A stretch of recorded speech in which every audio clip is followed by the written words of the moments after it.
Y comenzamos Hoy es Noticia junto a Estefanía Bustamante para revisar los 3 rechazos que sufrió Ángela Vivanco, la suspendida ministra de la Corte Suprema. Su abogado el día de ayer había pedido 3 cosas. Estefanía, sí. Bienvenida.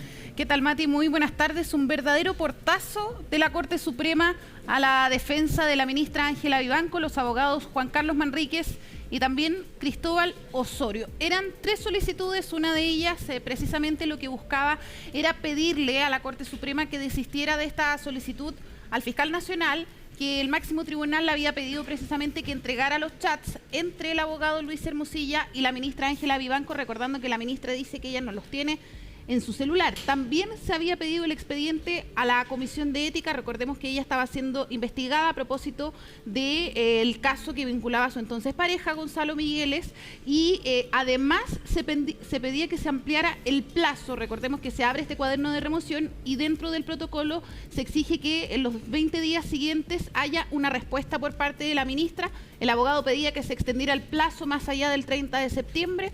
A esas 3 solicitudes la Corte Suprema dice que no, y no en una instancia normal. Se hace un pleno extraordinario durante esta mañana para poder revisarlo. Es por unanimidad.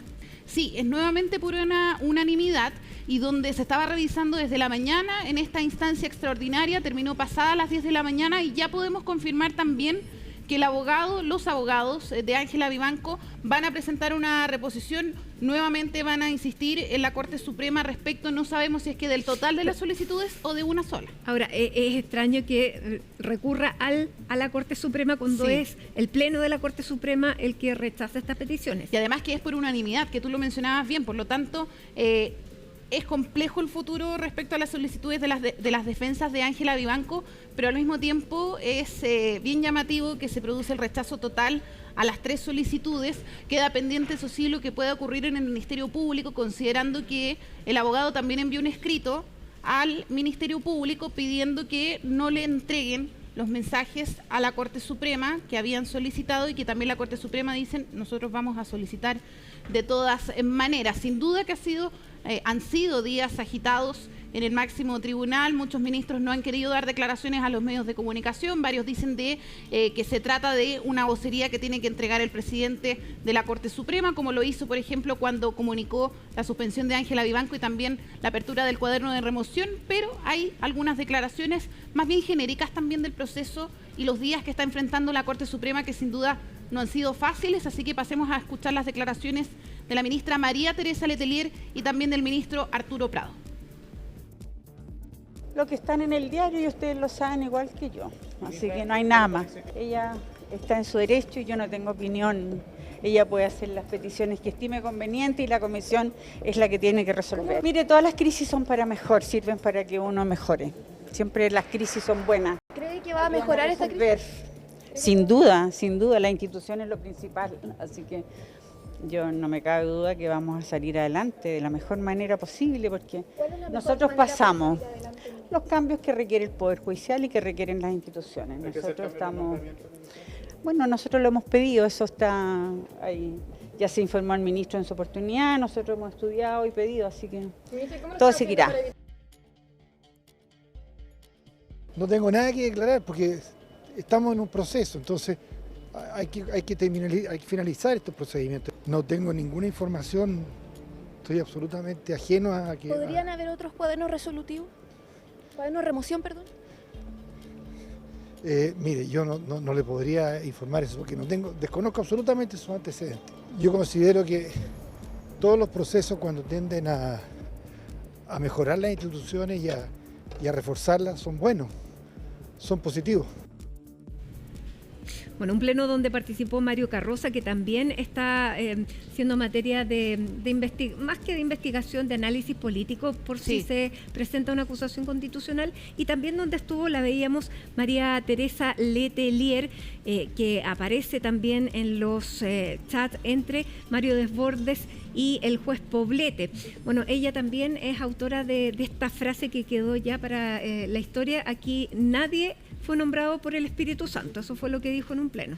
Sí, y de hecho hubo otra frase también, porque la del Pleno nosotros no la teníamos, por ejemplo, en cámara, eso ocurre en instancias reservadas, pero incluso también días después de esa frase dijo, aquí quien nada hace, nada teme, lo dijo, por ejemplo, ante las consultas de un caso que tiende a quedar un poco en segundo plano respecto del caso Audio, porque es una arista distinta de otro caso, que es la operación Topógrafo, donde se investiga espionaje militar, una causa que ya tiene su tiempo, pero de aquí aparece una arista derivada que es por tráfico de influencias que investiga la fiscal Claudia Peribancic en la región de Valparaíso, y donde allí precisamente está esta causa, ¿no? A propósito de los mensajes del ex juez Juan Antonio Poblete, que hace poco sale de la prisión preventiva en el anexo Capitán Llaver, y donde no solamente se vincula a la ministra María Teresa Letelier o a Mario Desbordes, sino que también al ministro Mario Carroza por haber presuntamente incidido también en un notario en Tierra Amarilla, un favor, un mensaje que también tuvo con el ministro Antonio Ulloa a petición, a petición del ex juez Poblete,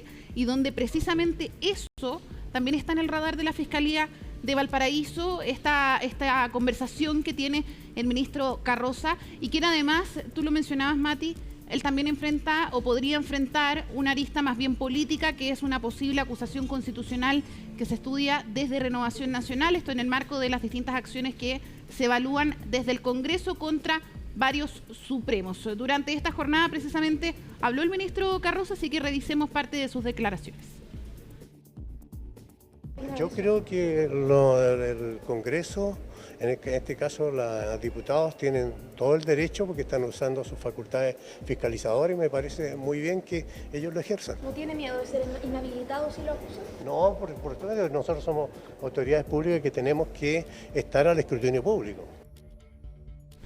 Bueno, es bien importante también que repasemos un poco en el caso de la arista penal, ¿no? Esta arista derivada por tráfico de influencia de la Fiscalía de Valparaíso, a propósito de ese mensaje que envía Mario Carroza en abril de 2021 al exministro Poblete, esto a solicitud del ministro de la Corte de Apelaciones de Santiago, Antonio Ulloa, para pedirle que ayudara a un postulante al cargo de notario titular en Tierra Amarilla. ¿Qué es lo que dice el ministro en este mensaje de 2021? Te quiero decir algo que me pidió Ulloa, a ti como amigo no puedo pedírtelo, si no es de manera sincera, te lo reenviaré. Ahí se abre comillas.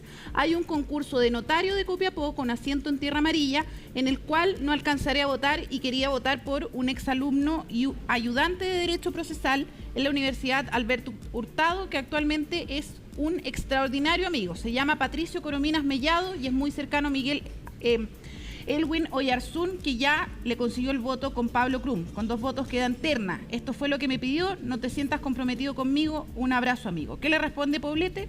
Que extraña actitud de Ulloa. Si cosas así me ha pedido en otras ocasiones y nunca se lo he negado. Plop, lo que tú me pidas, con todo gusto, abrazo. Ese es el mensaje, entonces, que es parte de la investigación también que está llevando la fiscal Claudia Peribancic en la región de Valparaíso, en una de las aristas también que se ha abierto a propósito, en este caso, del celular del ex juez Juan Antonio Poblete. Hay otro punto también que tiene que ver con otra arista del caso Audios, específicamente con el exministro del Interior, Andrés Chadwick. Ya sabemos precisamente esta información que se ha conocido respecto a su llamado al comisionado de la Comisión para el Mercado Financiero, Augusto Iglesias, donde esto lo reporta la CMF al Ministerio Público, y finalmente ha estado también ahora dentro del radar del Ministerio Público, que recibió el 4 de septiembre este informe. Ha remecido, lo comentábamos ayer, Mati, al mundo político, en particular a la derecha, pero hoy se refirió a esto la ministra del Interior, Carolina Toá. Así que pasemos a revisar también parte de las declaraciones de la ministra. Las personas, cuando son acusadas, pueden responder de distintas formas. Es una definición que cada uno toma. Lo importante es que desde el punto de vista ciudadano, nosotros sabemos que este caso ha puesto y pone en cuestión la confianza pública en instituciones que son demasiado importantes y en personas que han tenido roles de autoridad. Eso nos hace, como gobierno, insistir en que, más allá de las decisiones que tomen las personas de su defensa o de su manera de enfrentar la crisis, como Estado tenemos que asegurar que las instituciones cumplan su papel. y lo cumplan en igualdad de condiciones, independiente de quiénes sean acusados y de dónde vengan y del partido que sean y del origen social del que provengan. Y en eso nos vamos a concentrar como Ejecutivo. Esa es nuestra política, lo ha sido cada vez que ha habido casos de corrupción. Claro, ayer decíamos que esto lo hace Andrés Chadwick el año 2023, una llamada entonces a la CMF para preguntar cuál era la fórmula para que esta empresa de factoring de los Sauer pudiera efectivamente salir de esta suspensión en que la tenía la SMF, y lo hace a través de alguien que él conocía, porque había sido subsecretario durante el primer gobierno de Sebastián Piñera, y que es Antonio Iglesias.